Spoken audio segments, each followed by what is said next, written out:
Good evening, morning, afternoon, freaks and geeks. This is Reluge. And today we're talking about the TikTok psychic that lost $10 million to a lawsuit. I've been wanting to do a video on her for the longest time. I actually had sat down and watched her original videos. I was going to do this whole thing with tarot cards and explaining everything. That was 3 years ago.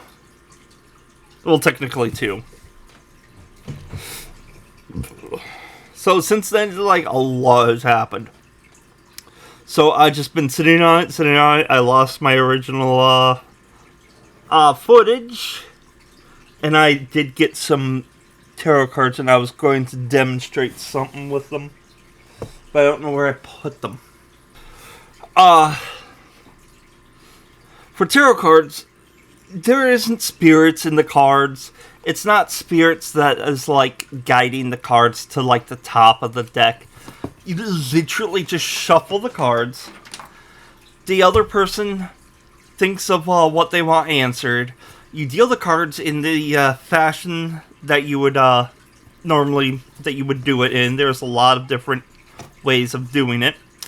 And then the other person translate the cards depending on what they ask. So you obviously can't solve a murder mystery in your living room by reading off cards. And in the original videos, she was sitting there. She pulls up a card, looks at it, puts it down, and then talks. Picks up another card and then talks. She doesn't show you the card. She doesn't explain the card or what the correlation it has to the Idaho murders. She's just reading the cards and coming up with her own narrative.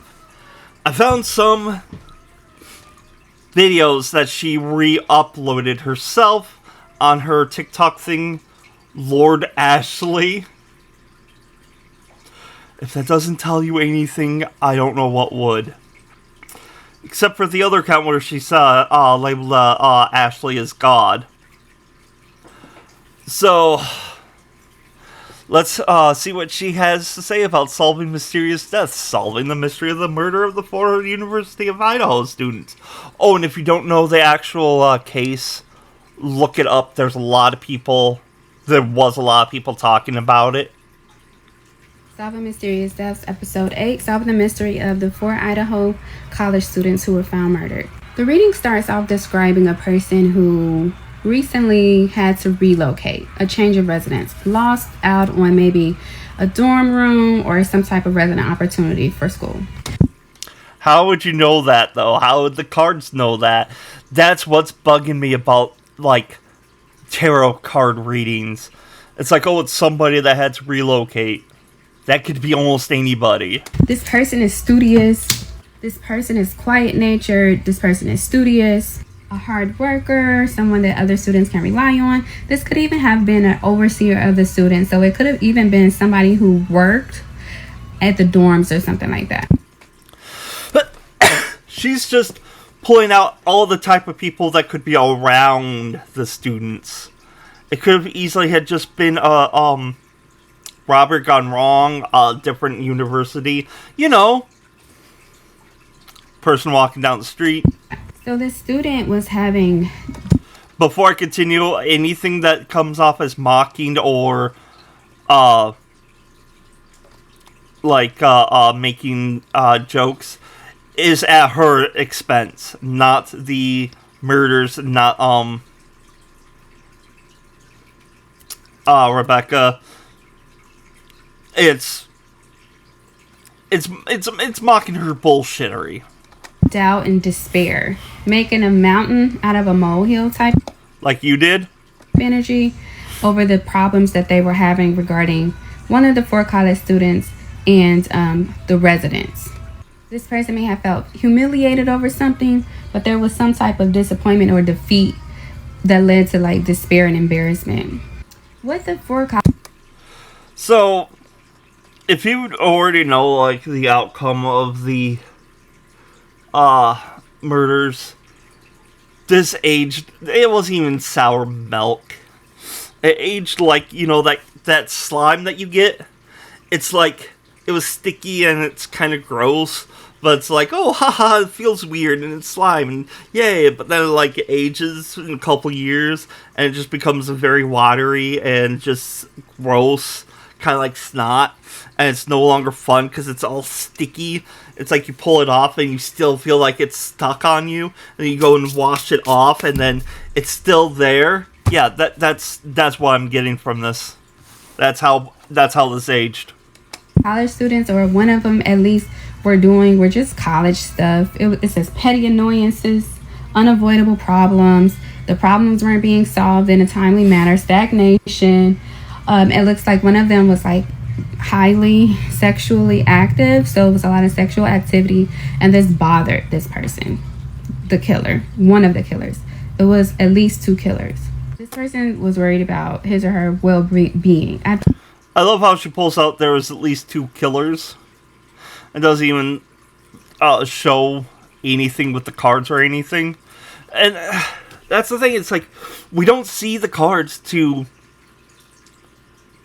interpret. It's just everything that she has come up with. And I am saying coming up with. I believe it was a male student that we're talking about here. But now let's talk about the other killer. She was anxiety prone, emotional, jealous, deceitful, lacked confidence. She felt powerless. She felt restricted regarding a relationship that she desired that she could not get. It says unexpected failure. So this either was a breakup or just devastation that she could not get who she wanted to get. Honestly, it looks like the expectation of power, of wealth, of a life, of an affluent life that just wasn't going to happen. So then there's the proposition that she goes to this student who initially either had to relocate or lost a job or something like that. So she's spinning the narrative that someone's being jealous and has asked another person to go and kill these students, avoiding all of what we already knew at that time. Now, I personally don't know why she decided to re-upload this after everything that has happened. This was uploaded August of last year. Re-uploaded August of last year, so yeah. That regarding one of the four college students, she tells him, here's a way you can make things right. It's like making right past wrongs, so to speak. Maybe the person lost their job and she's like, well, this is how you can make things right. Since you did this, this is how you can fix it. And the fix was an invitation to kill very harshly, warlike killing of the four Idaho college students. So the proposition was to make amends for your mistakes. This is what you can do. And he took the bait. Solving Mysterious Deaths, episode 8. So,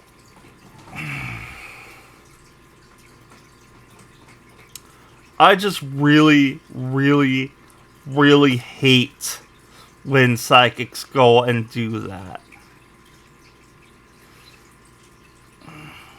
Regarding Kaylee, the killer was distraught over losing Kaylee. Regarding Kaylee, the killer had all type of negative thoughts. He jumped in without weighing on the consequences, a hothead kind of energy. Very codependent and addicted to her. Anxiety, really wanting to cleanse away the negative energy of the past, but did it in a negative way. Afraid of making a painful mistake, but did. Not even in control over his or her emotions. Sad. Could have been at a distance. Did not handle the breakup very well. Alleged breakup.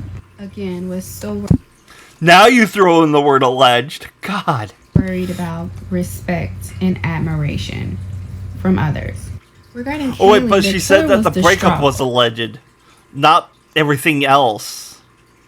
Okay, and then she's got like a Idaho revamp. Idaho 4 Revamp Part 1.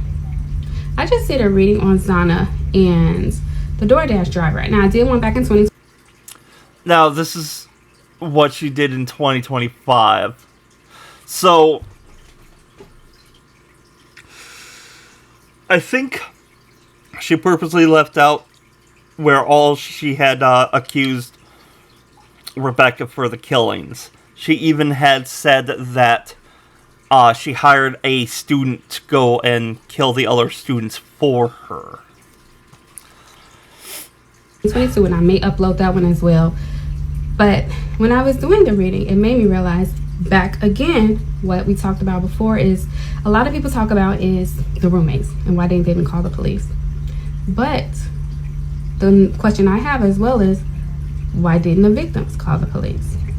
So there is this big secret that they're keeping from the public and from everyone else, and that's maybe because the victims were being currently being killed. I mean, that happens. Secret is the beginning. That should be the beginning of the truth coming out in this case. Why didn't they call the police? Because this crime, according to my readings and the evidence, started at 2-something when Murphy was missing. It escalated with Ethan, and Ethan being stabbed once. But none of them called the police for some reason, and they sought alternative solutions. Idaho 4 Revamp Part 1. Idaho 4 Revamp Part 2. So I left off on the fact that not only did the surviving roommates not call the police, but the victims didn't call the police. Based on my readings, there seemed to be a shared sense of discretion that needed to happen, even though it was an emergent situation. So for example, with Ethan, or with the crimes taking place, I know there is a narrative that they were all sleeping, and that isn't true, and the evidence has proven that to not be true because they were texting, they were on social media, they were doing several different things at all times of the night. 2, they also had defensive wounds, some of them. So they were not sleeping. So just as the roommate's ability to call the police, they were also able to call the police. Additionally, Ethan was harmed first based on my reading, and he was harmed. It wasn't fatal initially, but even though it wasn't fatal, for some reason, Zana and no one else called the police. So you took 2 parts to ask why didn't they call the police? Oh my god. Idaho 4 Revamp. I think this is part 3. Okay, so back to the reading. So I did a reading to connect to see if Zana ordered Jack in a Box. What I'm getting from this reading is similar to the reading I did in 2022. Wait, what? I think this is part 3. Okay, so back to the reading. So I did a reading to connect to see if Zana ordered Jack in a Box as a clue. What I'm getting from this reading is similar to the reading I did in 2022. She was using DoorDash as an alternative solution to her problem. And this is what the problem was. Based on my reading, Ethan was injured already. He was stabbed. She was getting anxious. She was trying to speed up the amount of time to get Ethan help because she was worried about his health. This is supported by the evidence because the roommate said that she heard Zana crying. Zana was not crying for herself. She was crying for Ethan because Ethan was injured. Nobody had got in touch with Ethan at this time because he was injured. He had already been stabbed. So the DoorDash was an alternative solution for her to get in contact with the outside world without calling the police. Idaho what? 4 I think this is part 3. Okay. Idaho 4 We just skip right to part 5, okay.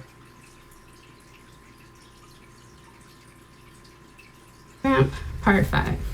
So Zana, there's a shared need from discretion amongst all the roommates. 2, so nobody is to snitch on whatever happens in the house. 2, the crimes began with Murphy being missing. This is one of the reasons why I really, really hate TikTok. Like, you have to, like, cut it down to parts.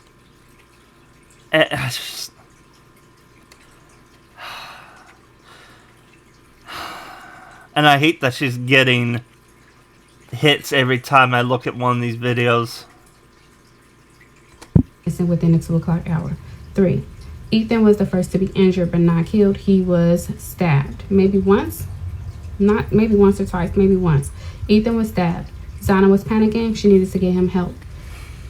But not from the police, so she sought out alternative solutions. Why not from the police, though? And she also reached out to maybe a person on social media and something. Okay, this is a part that I don't know about the murders unless she's just coming up with this. Donna did not know that she was in danger and the rest of the roommates were in danger. She only thought that Ethan was stabbed based on something that happened in that house within the 2 and 3 o'clock hour between the killer and Ethan, the real killer. What does this have to do with anything?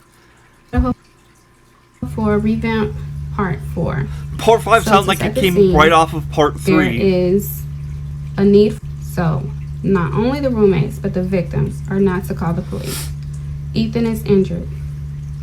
And if you saw my old videos, you already know who I said injured Ethan. Ethan was stabbed, maybe once at this time. Zana is in a predicament. She wants to help Ethan. Her and Ethan are in one room. Madison and Kaylee are in another room. The killer is with Madison and Kaylee. This is from tarot card readings, just to let you know. She's getting anxious, and she wants to hurry up the process to get Ethan some help. I'm going to hurry up the process of this. Idaho 4 revamp part 6. So, all clear cognizance, readings, tarot aside, it is obvious that the reason that the police, in addition to whatever they may have had going on in that house, is because of protection. Usually when somebody is committing a crime that a person is with, or that a person knows, or gets into some type of trouble, and they know this person, and maybe they've done things in the past that also could get them in trouble. Adding all of that together, they probably and likely knew the person who was committing the murders, and they didn't know that they were next.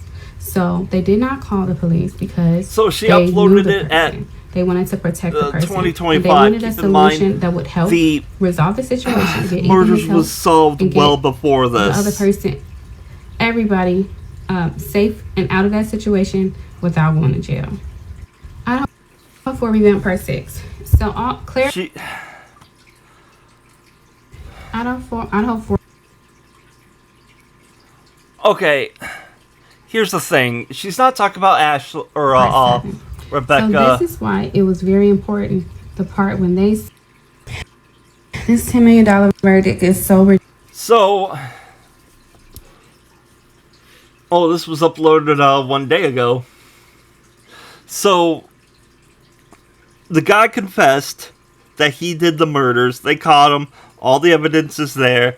And Rebecca is not connected to it at all. And as you saw with those, she was still going on and on and on and on about it. She would not give it up. She kept insisting that Rebecca was the killer. And because of this, people were calling, like, Rebecca's place. The school was affected.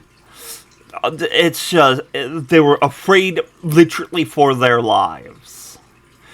And Ashley Gilliard was constantly trying to be like, oh no, this isn't defamation, because this is true. This is real. What's my evidence? These cards are my evidence. I don't need evidence. I don't need facts or truth. So I'm a psychic. And these cards tell me what's going on. So you need to put her in jail. So this is her response to being sued. Ridiculous and so large that I have to talk about this. I can't be silent. So my first question is about juror number 5, who works as an attorney for a firm that works with Stowe Reeves, which is the firm representing Schofield. He also had cases in the past where he worked directly with Schofield's attorney. Rebecca. How did they get him on the list of jurors? Or how did he get on this list? First of all, and second of all, he should have been excused for cause, because obviously he's going to be biased if he is a partner with Schofield's attorneys in many other cases, and currently his firm is partnering with Schofield's attorneys in other cases as well. So it's partners, essentially. How do you know that, though? He can't be unbiased because obviously they're friends or co-workers, partners, they work together. He should not have been a member of the jury at all, not any of the days. Part 2 of this $10 million verdict. Secondly, it was like freedom of religion and freedom of speech, especially freedom of expression as it pertains to attack the entire trial. First of all, Scoville's attorney kept pointing out the things like me calling myself Ashley God in my books, which does not mean that I'm your God, but that I refer to myself as Ashley God because of the spirit of God living inside of me. Anyway, it shouldn't have been pointed out at all. She kept pointing out stuff like me referring to myself as Ashley God. Secondly, in her closing statement, she asked the jury to punish psychics for our beliefs. I don't think she worded it that way. I don't think she said we need to punish these psychics for... I think what she said was something along the lines, I don't know, I was not there, ask Gattosi. Check up his, he has, but I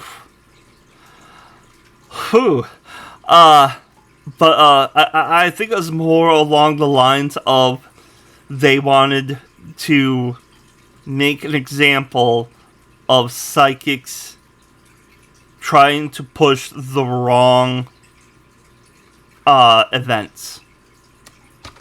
She said psychics or whatever can say whatever they want as long as they say they believe it.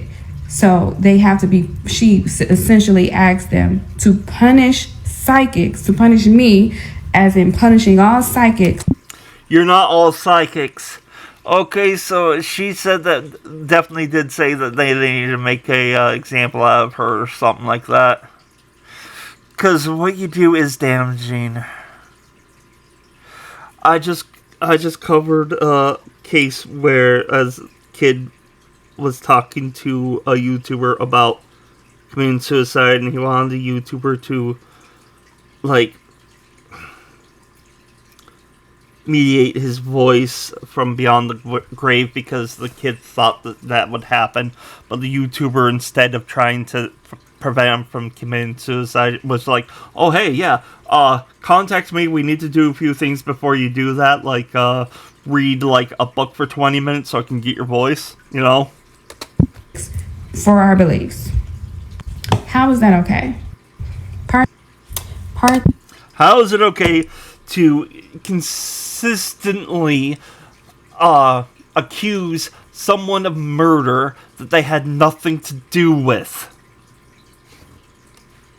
Even while you're up there on trial for damages. 3 of this ridiculously large $10 million verdict that's really not going to happen, but still, they made a statement with this $10 million verdict. Oh, that's a stain on you now, though. You have to pay that. They obviously listened to Scoville's attorney when she asked them to punish psychics, punish me on behalf of all psychics for... I also think they listened to your ridiculous question, answer, question, answer, question, answer, ridiculous back and forth. Our beliefs, so that we can... So essentially, our beliefs can be limited and we cannot express ourselves fully based on our beliefs. No, what it's doing is that you can't say that a person had killed another person without actual facts, evidence, or anything physical or scientific. The reason why I believe it was more so about punishment of psychics and punishing spiritual people, or they call me a witch, so maybe I doubt they called you a witch. Punishing witches for our beliefs. I'm not a witch, but they refer to me as a witch. It's because she also had no damages. There was testimony that from her boss that she was promoted one to 3 times. I hate that she's using that as like, there's no damages. She was doing okay in her job. She actually wasn't. And I'm trying to remember. I don't want to put words in her mouth, but I think the promotion was to prevent her from being like face to face with the students that heard that she was supposedly a murderer and a adulteress. There was testimony from the general counsel at the University of Idaho that she had not even been investigated. There was Yeah, she hasn't been investigated because she didn't fucking do it. testimony and evidence that the police did not believe me. Yeah, they didn't believe you. That's not the damages they were looking for, you idiot. The school did not believe me. Her family and friends did not believe me. So she received no repercussions. Everybody that knew her didn't believe you, but people, the random idiots, did believe you. I'm sorry. Random people, random fools, they believed you. And they sent death threats to her. You're missing that point. Part 4 of this ridiculously large $10 million verdict against me that the jury awarded Schofield. Okay, she had no damages. Again, promoted at work, so she can't say that you're reiterating she lost that. money or opportunities. I don't want to read what I said. It turned out to be a lie. In the docket, she said she lost opportunity at work. When she filed the case, she said she lost promotions and opportunities at work. But that's not what she said. I can't remember the exact thing that she said, but she said something, like I said before, where it was like she felt like she was put out there in the open in danger. All these students now had a different thought about her. Like, could she be a jealous murderer? I don't want to associate with someone like that because I don't want to be the next person to be killed. It's stuff like that. It's not like, she got fired because they thought that she was a murderer. I don't think she said that she lost promotions. It had only been 20 days since I made the statements. Also, she had to have, technically escorts getting to work and back. She couldn't, walk there anymore. When she claimed to have lost promotions and opportunities at work, but it was false. Her boss testified she'd been promoted at least one time, 1 to 3. Again, they were all kind of flabbergasted on the stand when I was cross-examining them, hardly trying not to answer questions. So he first... It's not that they weren't trying to answer questions. What I think might have happened there was they weren't sure how to answer your bizarre questions. Said she was promoted or had a pay increase up to 3 times. Then he said once, he don't know which one. I'm actually surprised you didn't ask them, are you doing this just for clout? That's an Amber Heard reference. But she at least has been promoted and received the pay increase 3 times. So how does that lead to a $10 million verdict? Other damages, you weren't paying unfair attention. And ridiculous $10 million verdict that the jury awarded Schofield against me. Mental health damages. So her mental health is so senile. She testified in court that I unalived, physically unalived, and she said, we use the right word in court, Rebecca Schofield. And I'm like, she's...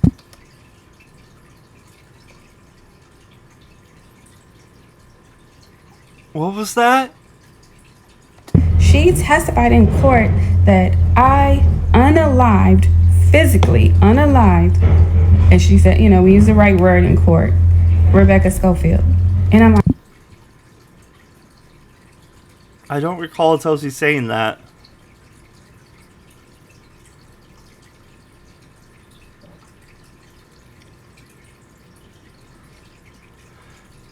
Oh, Tosi, I need citation.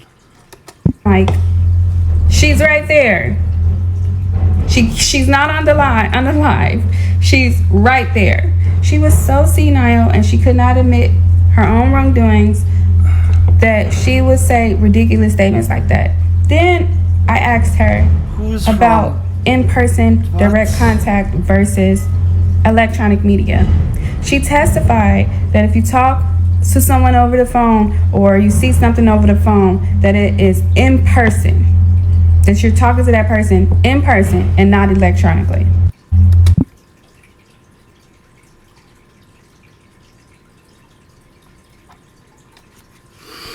I think what she was talking about was talking to the person directly. Like, instead of, sending an email, that would be cyber. Like, FaceTime or even texting, at the time, that's, direct contact. Part 6 of this $10 million verdict, the jury awarded Schofield against me. So of that was about $1 million in damages regarding her relationship with the student, one of the victims, and another $1.5 million was for my statements regarding her and the murder. So why are you recording while you're doing your laundry? Physical, for compensatory damages, it has to be proof that there were actual damages and that I caused them. But there was no evidence to suggest, not even an interview. She did not receive an interview, a question from her job. No one believes me. I don't want to repeat myself.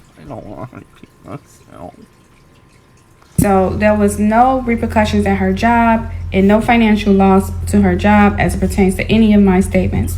There was also no proof that her claims of mental health damages were caused by me because, according to the DSM-5, that was impossible. So how is that impossible? You gave her PTSD. Every time there was a noise, she was afraid someone was going to be breaking in or damaging her house or throwing something through her window. She couldn't walk down the street anymore. Like I said, she couldn't walk to her job, let alone drive herself. Where did $2.5 million come from when there was no evidence that she had $2 million in damage? Okay, so I can't speak on why they decided that much money. I can speak on, though, that she was mentally strained. They provided evidence of that. And you guys need to stop trying to solve unsolved murders with cards. Part 6 of this $10 million verdict, the jury awarded Schofield against me. So of that was about $10 million verdict awarded against me. Part 7. She came on the stand and stated that I caused her, or my TikTok videos caused her nerve damage and headaches. Meanwhile, she also admitted that around the same time of the TikTok videos, she had a hysterectomy scheduled. So instead of attributing whatever physical health issues she was having, like nerve damages and neuropathy and headaches, to her surgery that she got, an actual hysterectomy, she falsely attributed that to a TikTok video. Not a TikTok video, but 100 of them. But not just that, it's the stress that was caused by it. Now, I'm no doctor and I'm no psychiatrist, so I can't bridge those two to get things together. So I'm at a loss for why, besides stress, the wibbly wobbly timey wimey thing. But it's like TikTok videos, death threats, stress, physical, stress from the mental stress. I'm not discrediting it because I know that is a thing. But I'm wibbly on the connections between them. So I can't speak definitively on this. But I did hear, diabetes was thrown in on that. And I don't know how that's connected. That, I can see the nerve damage and whatnot because it's it really puts a strain on your body. But then your pancreas not producing insulin, that's a little weird to me.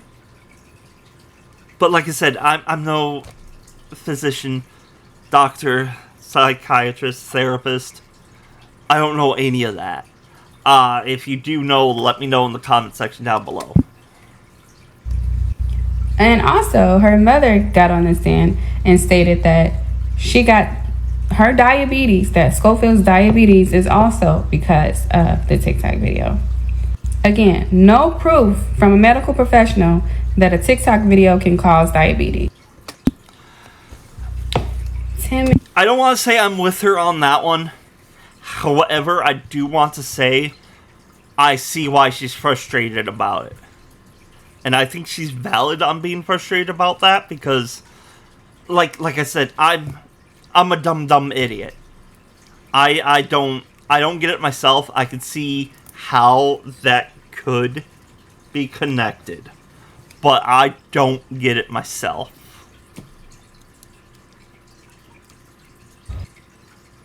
$10 million jury verdict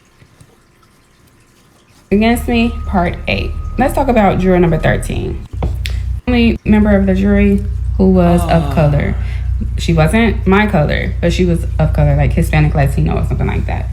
She was also the member of the jury who pointed out that first, she knew about the case prior to being on the jury. So almost nobody could be on that and not know about the case. That's the problem. But personally, if I came on and I knew about the case, the thing is, like, reason why I'm listening to her side instead of playing the toesies, is because I listen to both sides, and for myself, I try to make sense of the both stories going together. Like I said earlier, I don't know about the diabetes part. If I was a juror, I wouldn't have granted that part. But that's because I'm big dum-dum. So she already had bias because her daughter has showed her TikTok videos with me making my claims about Rebecca Schofield. 2. Well, that would have been shown in court anyway. And she still would have made up her mind with that. She then stated that she was Catholic and could not be impartial because she doesn't believe in witchcraft and her religion does not. She's biased based on that religion. Then she recanted. I don't think anybody on that jury was a psychic or believed in, like, tarot cards able to find, like, solve cold cases or ongoing cases. And stated, oh, well, she can be fair and impartial and make a decision. But this is after she already admitted that she had a bias because of her religion. $10 million jury verdict against me, part 8.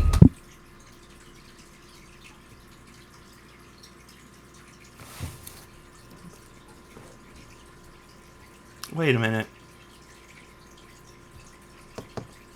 Wasn't she the defendant because they're now suing her for the damages? So,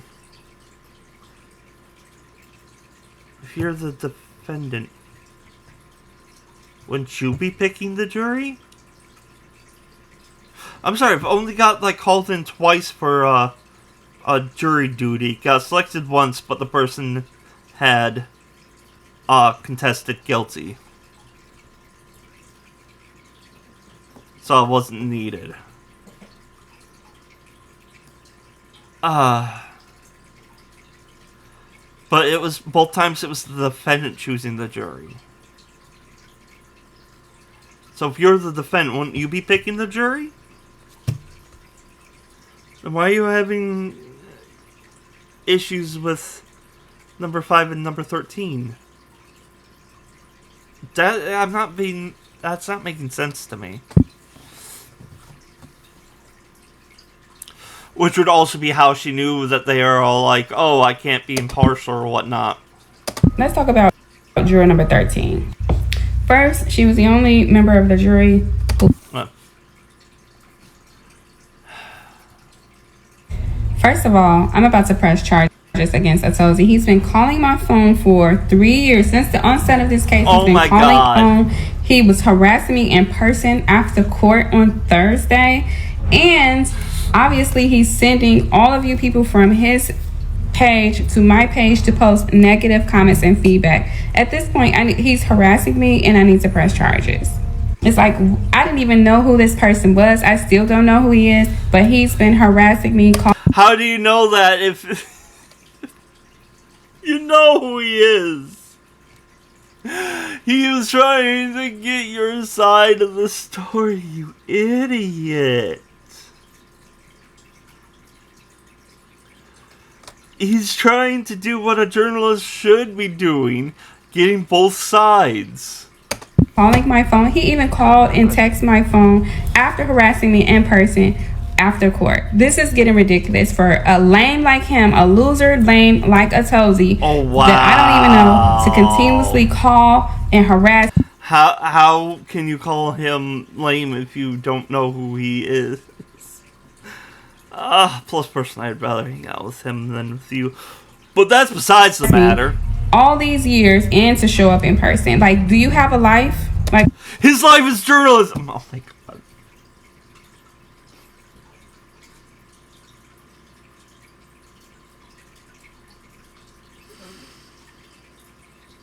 He's trying to cover the cases that not many people are covering. He covered your case because he actually wanted to speak to you. He wanted to get your side. God, you're an idiot. Like, what's wrong with you? And she likes... I just realized... the harasser is complaining about being harassed. $10 million verdict against me, part 9. While Rebecca Schofield is pretending to be so damaged, isolated because of my statements, the truth was saying about her was actually true for me. She was saying that, pretending like she didn't have support, but everybody was there to obviously support her. She had lawyers, a team of lawyers.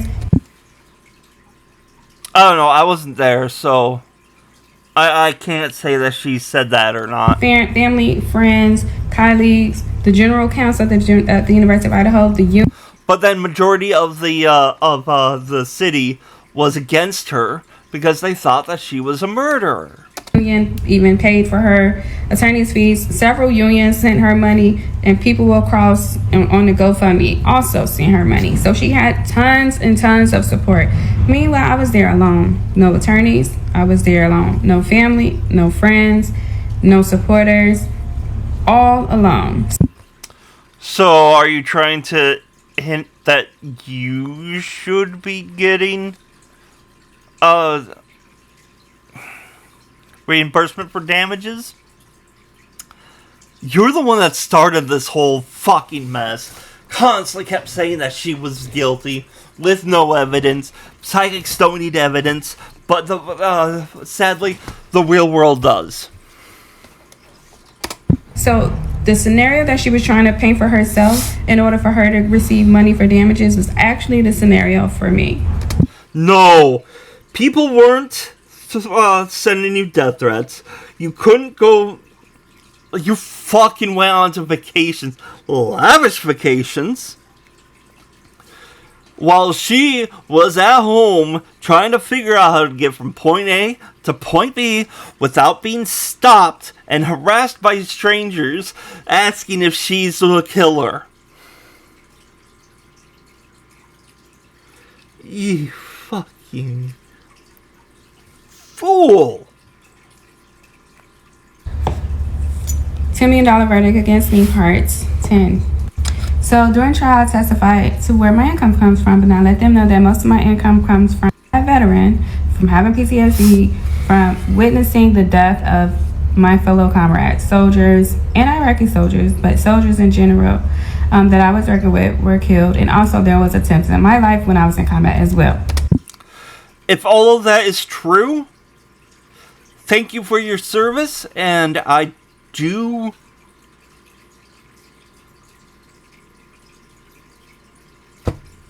I feel bad for hearing of all that, and I do wish you the best of luck in that situation. But then, if all that is true, I'm not going to bother looking it up, because at this, I don't really care. In my opinion, it'd be kind of petty to see if this is stolen valor. I'm willing to believe her with that. And that is where most of my income comes from. And Professor Schofield lied about having PTSD from a TikTok video. I already explained it all. From which her senile therapist testified that you cannot have PTSD from a TikTok video. She tried to make it like she could, but then she specifically stated you cannot get PTSD from a video. Yes, you can. Yes, you can.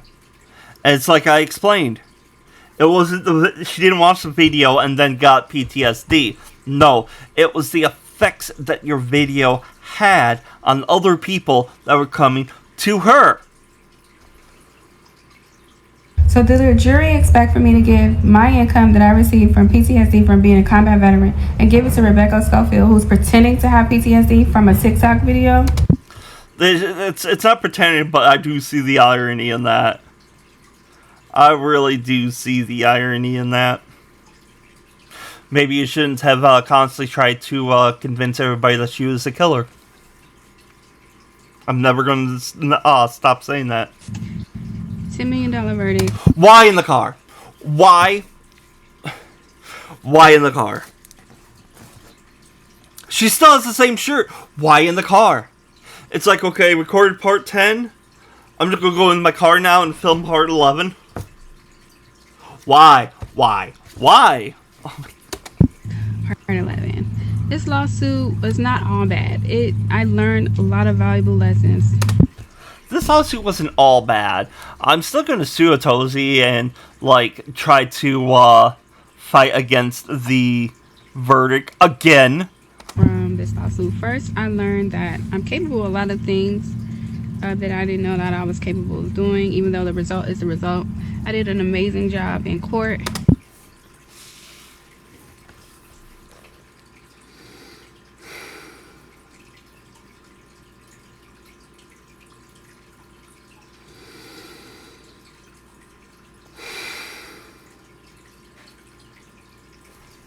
I'm doing it.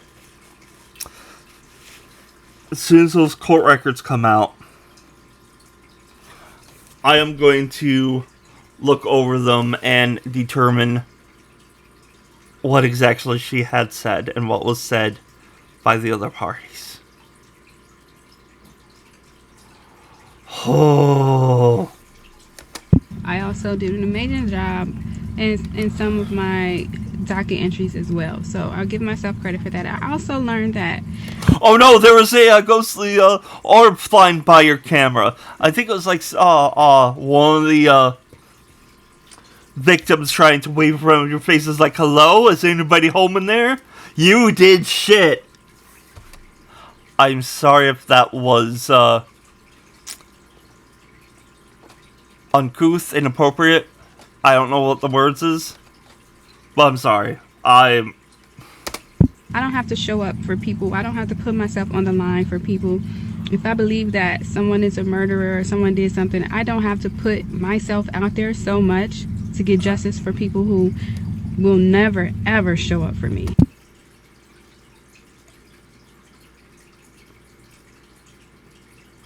What did you just say?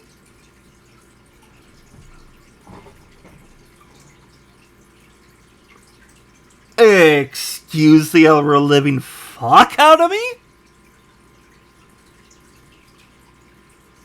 You weren't doing that for justice. Because justice was served, and you were still beating the dead horse. In fact, it was so dead that its skeletal remains were decaying. So I've learned I don't have to put myself out there like that. No, you don't. You don't have to put yourself out like this and tarnish the reputation of an innocent person. No, you don't have to do that at all. Also, I learned regarding like people close to me, I also learned that they aren't really there for me. As you just said earlier you had no one. So yeah, there was nobody close to you. You literally said you had no one. So of course, yeah, they're not out there for you because there is no one. Well, so I learned that I feel alone, but I've also learned that I am.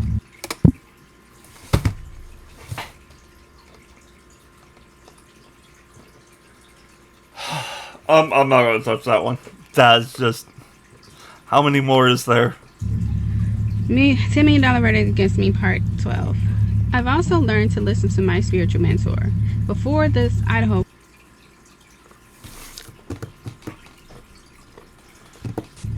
$10 million verdict against me, part 13. I don't perceive for my life to be over verdict. First of all, there are options. Again, there's the option to appeal. There's motions that had to be made prior to that. Don't expect the court to be fair. It hasn't been fair so far. Talk about fair. You seriously kept trying to drag a professor's name through the mud for no reason. Maybe the Court of Appeals can be fair, but I don't trust, the trust in the legal system for me has gone substantially down due to my experience. Then just take the L. Do you know that they're not going to accept the appeal?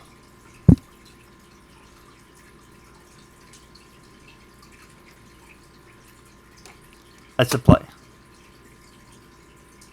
Just with this. Stop doing that.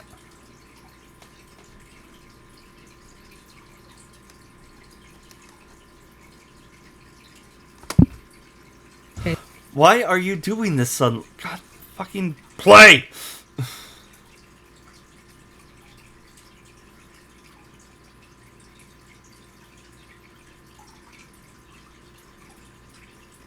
I don't really know how much more there is to this.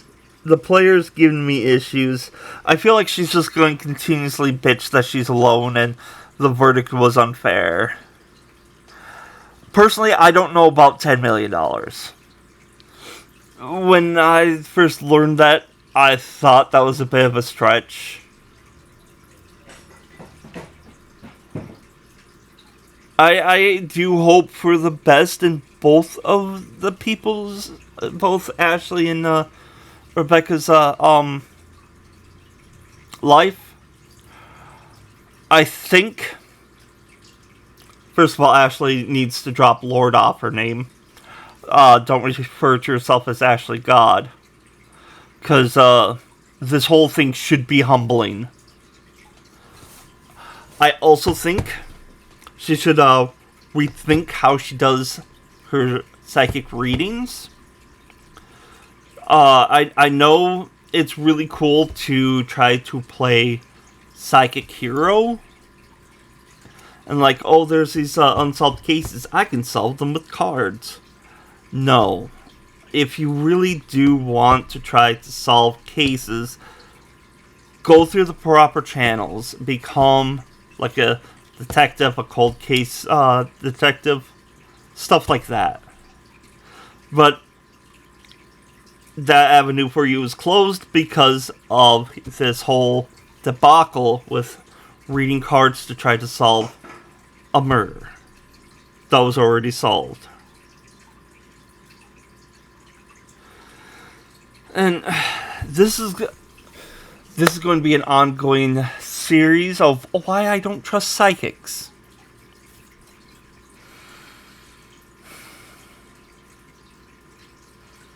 So that's 2 videos so far of why I don't trust psychics.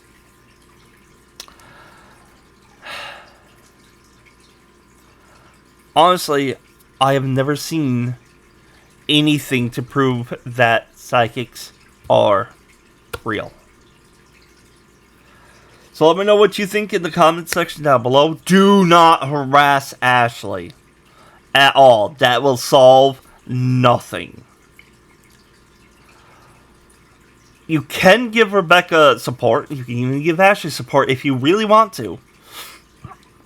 But no harassment, no... Do not go and, like, insult her, tell her that she deserves it. None of that. Because, in the end, she is a person, and the frame that this is frozen on tells you everything. She does look 10 years older, and I'm pretty sure that's because of stress. Like, when she was out doing the cards, she looked like she was in her 20s. I'm actually surprised that she's almost as old as me. But now she's looking it. And it's because of stress. And she is a human being. Regardless if she did a terrible thing or not. Don't make it worse for her. She will solve the $10 million debt one way or another. Just let this be. So with that said, click on whichever like you think is appropriate for this video. Subscribe if you'd like to see more Why I Don't Trust Psychics. And until next time, yeah, the Warrens are on my list.